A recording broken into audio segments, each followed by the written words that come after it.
Cher ami astronome, bonjour, bienvenue sur la chaîne Fred l'astronome. Je suis Frédéric Bertoni et j'espère que vous allez bien.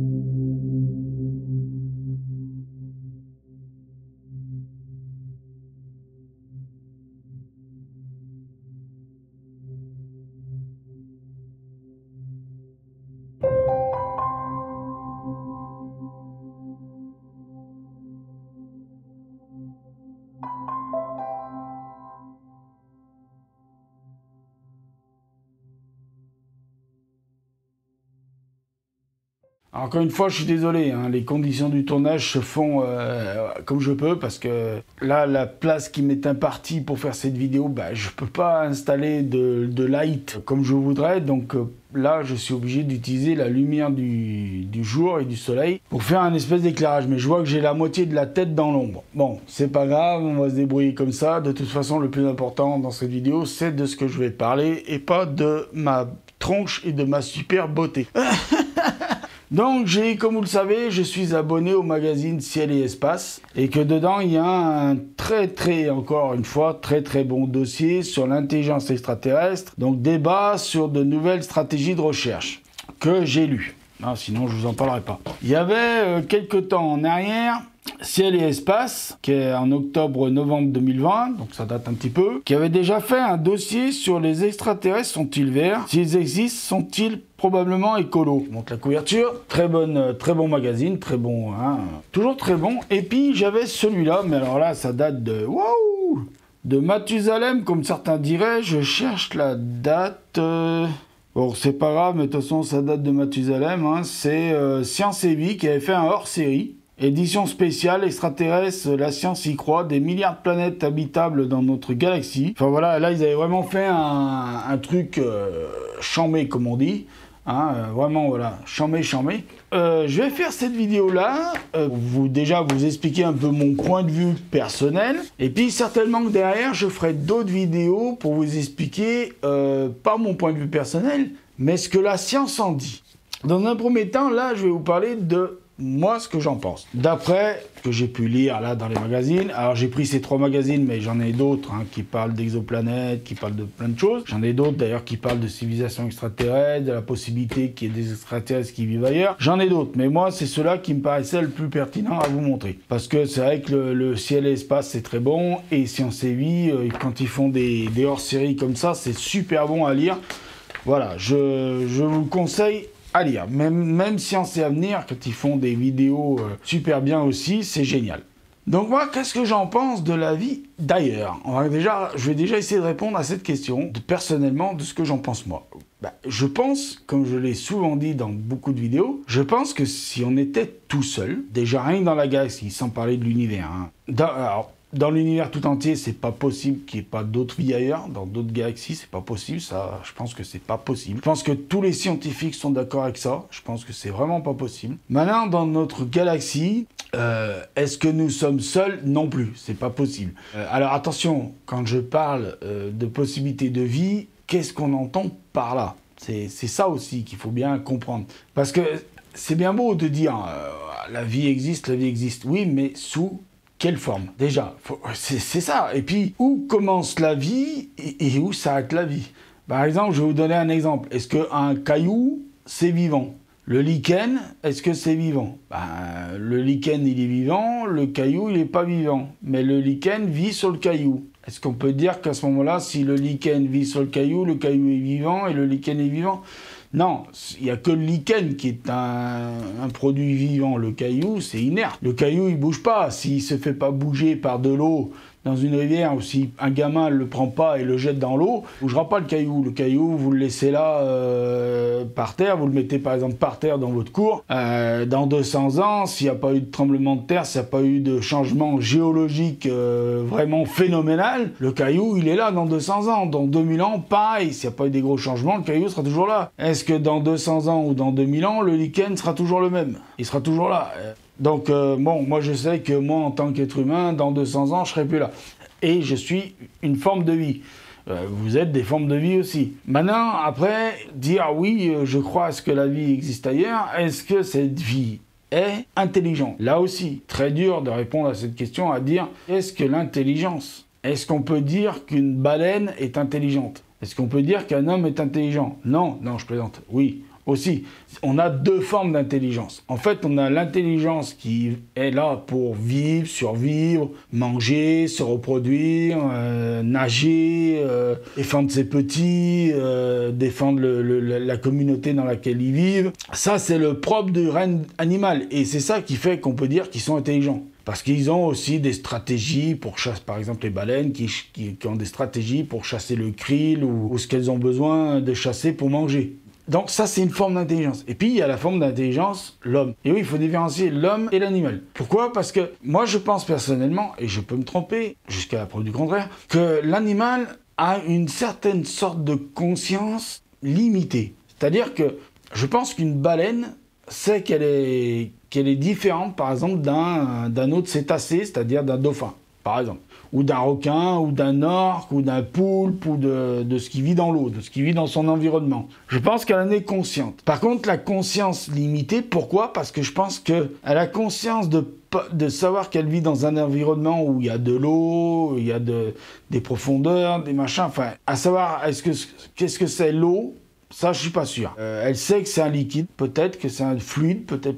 Mais est-ce que c'est ce que c'est de l'eau? Est-ce que elle sait comment l'eau est composée? Est-ce que c'est H2O? Je crois pas. Je crois pas et puis je crois qu'elle s'en fout. D'ailleurs, la baleine, elle en a rien à foutre. Elle, pourvu qu'elle puisse vivre tranquillement et qu'on vienne pas trop l'emmerder et qu'on vienne pas lui polluer son environnement. Je pense que de savoir comment est composée l'eau et si ça s'appelle de l'eau et si c'est un fluide ou pas un fluide ou un gaz ou pas un gaz, je pense qu'elle s'en tape, on peut le dire carrément. Hein.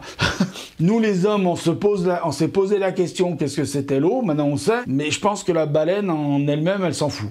Hein, pourvu qu'elle a à manger et qu'on ne vienne pas trop la chatouiller, et puis qu'on lui foute la paix et qu'on arrête de la chasser, je pense que voilà, c'est ça qu'elle a la conscience de ça. Donc elle a la conscience que l'homme peut lui faire du mal, et je pense qu'elle a la conscience qu'elle est différente d'une autre baleine, ou d'une autre sorte de baleine, ou d'une autre sorte de cétacé, ou de ce qui vit dans l'eau. Poissons, crustacés, machin, tout ça. Je pense qu'elle a assez conscience de ça. Mais sa conscience s'arrête là. Pourquoi? Parce que, à contrario de l'homme, parce que nous, l'homme, on sait sur quoi on vit. On sait qu'on vit sur une planète. Là, c'est là que je pense qu'il y a une limite. Est-ce que la baleine sait qu'on vit sur une planète? Nous, l'homme, on sait, parce qu'on regarde les étoiles, on a fait des calculs, on a fait des mesures, on connaît la rotondité de la Terre, on connaît qu'il y a la Lune là-bas, qu'il y a le Soleil par là-bas, qu'il y a d'autres planètes là, et qu'il y a tout est un système solaire, et que tout système solaire est dans une immense galaxie, et que cette immense galaxie est dans une immense amas de galaxies, et cet immense amas de galaxies est dans un immense hyper amas de galaxies, et que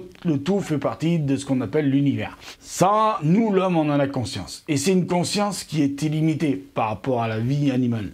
Je vous prends la baleine, qui est un animal très intelligent, mais si on prend mon chat, Loulou, il est intelligent parce qu'il va chasser pour manger, ou il va faire des miaules pour réclamer à manger. Il va venir se frotter pour réclamer à manger ou pour réclamer des caresses. Donc il a la conscience que lui, il est chat et que moi, je suis autre chose. Il sait pas trop ce que je suis, mais que je lui apporte du bonheur, que je le caresse, que je le nourris, que voilà, qu'on lui apporte la tranquillité, qu'on le protège en le faisant dormir dans la maison le soir. Tout ça, ça entre en jeu dans la conscience qu'il a. Mais je pense que le chat est encore moins conscient que la baleine. Parce que le chat, si vous regardez le chat, il s'en fout, lui. Il va vivre où il veut, il va monter où il veut, il va aller dans un jardin où il veut, il s'en fout. Lui, le chat, il a son territoire, mais au-delà de son territoire, est-ce qu'il a conscience de vraiment dans quoi il vit? Moi, par exemple, mon chat, des fois, vous le voyez dans certaines vidéos où je suis en train d'observer, est-ce que s'il regarde dans l'air comme ça, c'est pour regarder qu'il a vu passer une chauve-souris? Si c'est pour regarder les étoiles? Ça, on ne saura jamais. Malheureusement, on ne saura jamais. Donc, vous voyez, la question de la vie, je viens de passer beaucoup de temps sur la question de la vie. Quelle sorte de vie? Est-ce qu'elle est intelligente? Comment elle est intelligente? Comment elle est consciente? Ça, c'est des questions auxquelles, bien sûr, il faut se poser. Qu'est-ce qu'on va trouver comme forme de vie? Parce que vous pouvez... je vais continuer là-dessus, et puis j'arrêterai là-dessus, et puis je ferai une autre vidéo après. On peut se poser la question de quelle vie il peut y avoir sur d'autres planètes. Est-ce qu'il y a des espèces de... Par exemple, est-ce qu'on va découvrir une planète, on va se dire, oula, il y a un taux de méthane là-dessus. C'est quoi? Des vaches qui vivent dessus? C'est des espèces de machins qui ressemblent à des vaches, qui vont brouter de l'air toute la journée et qui vont dégazer du méthane? C'est pareil, c'est ça aussi, que voilà. Ou est-ce qu'on va avoir un taux d'oxygène très élevé parce qu'il y aura beaucoup d'arbres, et que le CO2, à peine que le CO2 soit émis par la roche, la roche qui dégage du CO2, par des pluies acides, hop, les arbres, il y a tellement d'arbres, il y a tellement de plantes vertes ou de plantes grasses que tout va être aspiré directement, et donc il y aura un taux très bas de CO2 et un taux très élevé d'oxygène.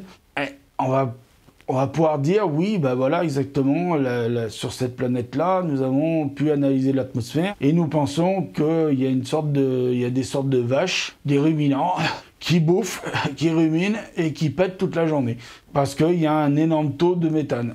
Après, le méthane, on a bien vu. Sur Mars, par exemple, TGO, Trace Gas Orbiter, qui a détecté des endroits sur Mars un taux un peu plus élevé de méthane. Les géologues spécialisés dans la géologie, bien évidemment, ont étudié cette histoire de méthane et ont dit, mais non, attention, c'est certaines roches sur Mars qui contenaient du méthane, qui ont certainement dû s'effriter et dégager du méthane. Voilà. Donc, faut bien comprendre conscience de ça. On peut pas non plus, vous voyez, il faut pas trop non plus extrapoler le truc. Il faut faire attention un petit peu à nos réponses, à ce qu'on dit. La science, c'est ce qu'on appelle la science exacte. On ne peut pas affirmer quelque chose tant que ce n'est pas prouvable, jusqu'à la preuve du contraire, bien évidemment. Donc voilà, donc je vais en finir dans cette première étape de vidéo. Je vais continuer la discussion avec vous dans une autre vidéo où on va aborder donc l'autre sujet, comment détecter la vie ailleurs et comment on fait, comment on va faire et qu'est-ce qu'on va utiliser comme instrument. Alors je vais vous en parler de deux, mais il y en aura certainement d'autres qui vont arriver plus tard. Mais là, il y en a deux, c'est sûr, parce qu'il y en a un qui est en train de rejoindre son point d'orbite L1, je crois que c'est ça, le point de Lagrange. L1, donc c'est le James Webb Space Telescope qui va être utilisé aussi pour aller voir certaines exoplanètes qui va cibler, et puis on va parler aussi du gros télescope qui est en train d'être construit au Chili, qui s'appelle le ELT, donc le Extremely Large Telescope, qui va faire 39 mètres de diamètre, et qu'on va pouvoir utiliser pour analyser l'atmosphère d'exoplanètes. Alors attention, ça va être des exoplanètes très proches. Et puis peut-être plus tard, je vous ferai une vidéo, ou peut-être je vais revoir, je ferai une vidéo pour vous parler de, moi je pense, pourquoi il ne faudrait pas faire « Coucou, on est là ». Bon, vous verrez ça dans la troisième vidéo. Allez, en attendant, je vous dis merci de m'avoir écouté. Je sais que c'est des vidéos blabla que certains ils aiment pas. Pensez un peu à ce que je viens de dire sur la conscience de l'homme et la conscience de l'animal. Alors quand je dis la conscience de l'homme, c'est bien sûr la femme, les enfants, tout ça, tout ce qui est être humain. La conscience de l'humain et la conscience du règne animal. Pensez à ça. Dites-moi ce que vous en pensez, vous, dans les commentaires. Ne vous gênez pas pour le dire. En étant bien sûr poli, courtois, respectueux. Merci. Je vous en remercie d'avance pour ceux qui le feront. Pour ceux qui ne le feront pas, on ne verra pas vos commentaires. Voilà, donc je vous en remercie de m'avoir écouté. Prenez soin de vous, mettez l'œil à l'oculaire parce que là où il y a plein de choses à voir. Et peut-être que vous verrez des... Peut-être, hein. Allez, là, attention. Salut.